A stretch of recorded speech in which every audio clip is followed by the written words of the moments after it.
देखिए विद्यार्थियों, मैं आज आपके लिए काली खांसी यानी कि whooping कफ के बारे में बताता हूँ। क्या है देखिए कि काली खांसी एक संक्रामक रोग है जो बचपन में बार बार होती है। इस रोग के कारण अधिकांश बच्चों को अत्यधिक कष्ट होता है। इस रोग को उत्पन्न करने वाले जीवाणु को वर्टेटिल्ला वर्डेटिल्ला परचुएसिस कहते हैं। क्या नाम है इसका? वर्डेटिल्ला परचुएसिस कहते हैं।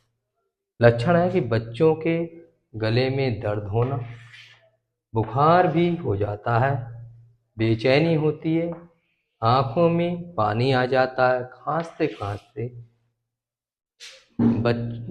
खांसते मुंह लाल हो जाता है, मतलब मुंह में के रेडनेस भी आ जाती है।